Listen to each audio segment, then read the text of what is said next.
황혼이온 이 이야기를 시작하기 전에 구독, 좋아요 부탁드립니다. 자, 이야기를 시작해 볼게요. 박도연 선생이에요. 70세인데 35년 동안 중학교에서 국어를 가르치던 분이거든요. 정말 성실한 교사였어요. 매일 아침 7시에 나가서 밤 9시에 들어오는 게 일상이었죠. 그런데 정년 퇴직하고 나니까 갑자기 집에만 있게 된 거예요. 처음 몇 달은 좋았어요. 아, 이제 쉴 수 있구나 하면서 TV도 보고 신문도 천천히 읽고. 그런데 문제는 그 다음부터였어요. 아침에 일어나도 할 일이 없는 거예요.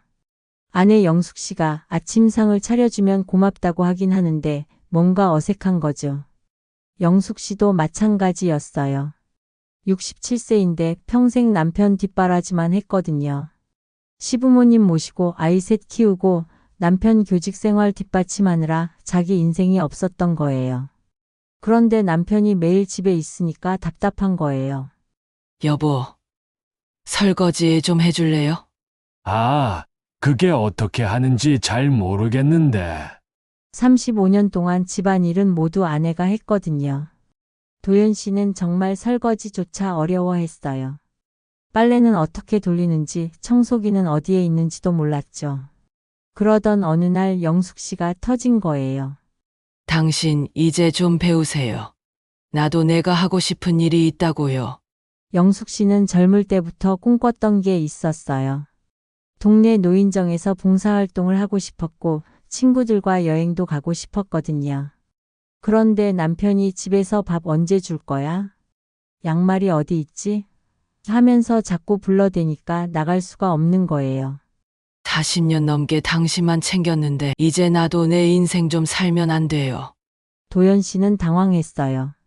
아내가 이런 말을 한 건 처음이었거든요. 그럼 내가 어떻게 해? 나는 일만 했는데 집안일을 어떻게 알아? 이게 시작이었어요. 작은 일상의 틈이 점점 벌어지더니 큰 균열이 된 거죠. 영숙 씨는 이제는 내 시간이 필요해요라고 했고 도연 씨는 나도 늙었는데 혼자 어떻게 살라고? 라며 서로 평행선을 달리기 시작한 거예요. 자, 그렇게 일상에서 갈등이 시작되니까 다음엔 돈 문제가 불거진 거예요. 도연 씨 집안 사정을 좀 보세요. 퇴직금이 8천만 원 정도 나왔어요. 그리고 평생 모은 적금이 2천만 원. 부동산은 25평 아파트 한 채가 전부였는데 시세로는 한 4억 정도 됐거든요. 겉으로 보면 나쁘지 않은 것 같죠? 그런데 문제는 지출이었어요. 매달 생활비로만 200만 원씩 나가는 거예요. 도연 씨는 당뇨가 있어서 병원비가 만만치 않았고 영숙 씨도 고혈압 때문에 약값이 꾸준히 들어가고요. 더 큰 문제는 자녀들이었어요.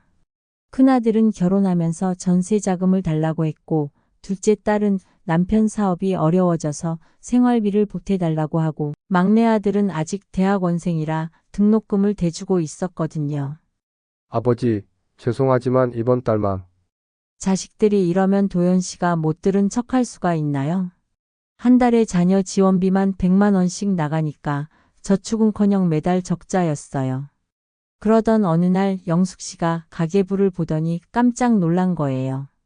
여보, 이러다가 10년 후엔 정말 빈털터리가 될 것 같은데요. 도연 씨는 화가 났어요. 내가 35년 동안 벌어온 돈이야. 내 마음대로 쓸 수도 없나? 그런데 영숙 씨도 가만히 있지 않았죠. 당신 혼자 번 돈이에요? 내가 40년 넘게 집안 살림하고 애들 키우고 시부모님 모시는 동안 당신이 안심하고 일할 수 있었던 거 아니에요? 이게 핵심이었어요. 도연 씨는 자기가 번 돈이니까 자기 마음대로 쓸 권리가 있다고 생각했는데 영숙 씨는 자기도 똑같이 기여했다고 본 거죠.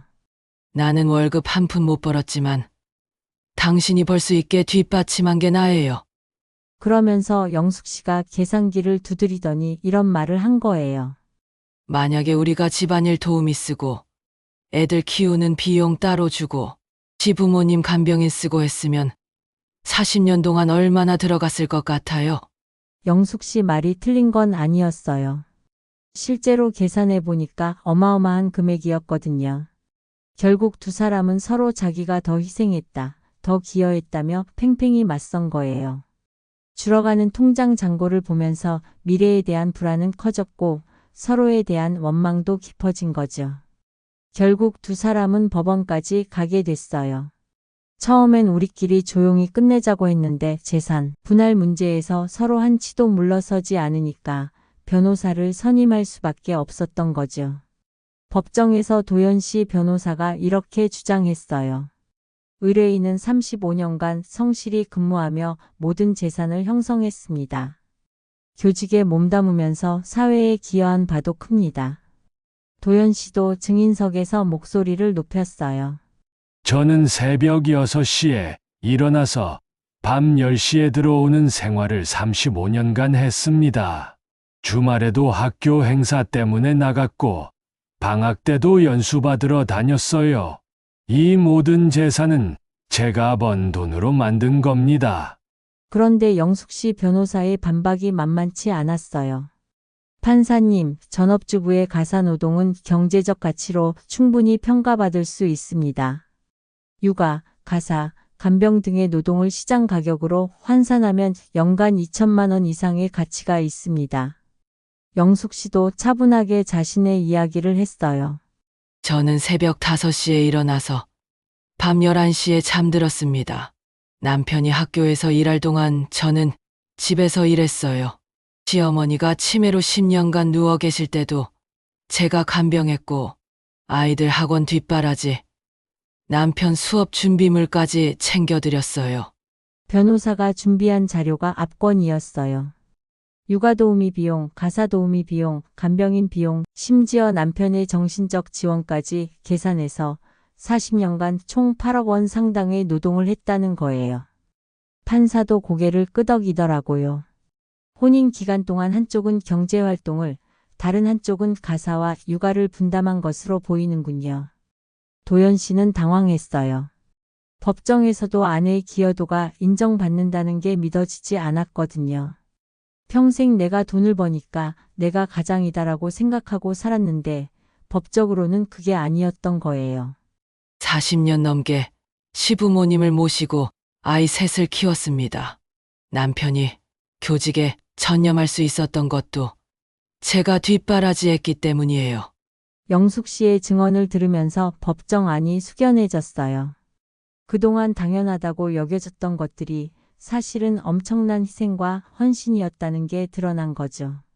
판사가 최종 판결을 내릴 때 이런 말을 했어요. 혼인은 동반자적 관계입니다. 각자 다른 방식으로 가정에 기여했으며 이는 동등하게 평가되어야 합니다. 판결이 나왔어요. 재산은 반반씩 나누기로 했죠.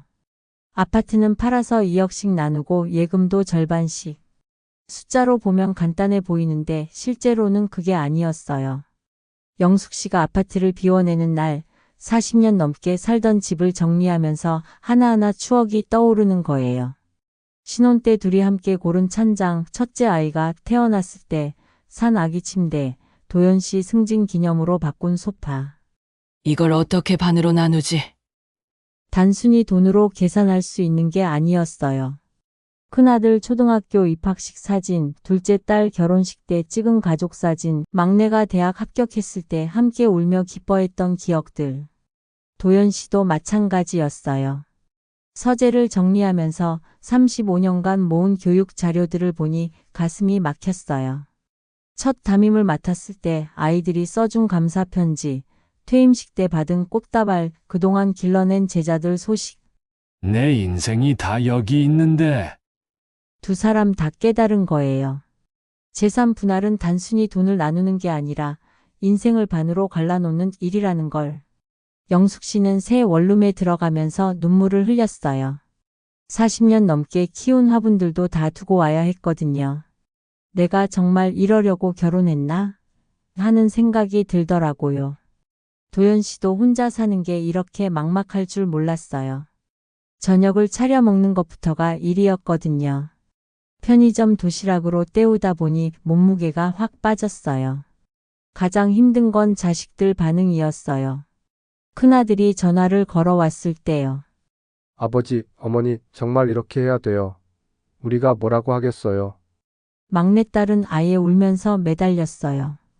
엄마, 아빠랑 다시 못 살아요? 저희 때문에 이러는 거예요?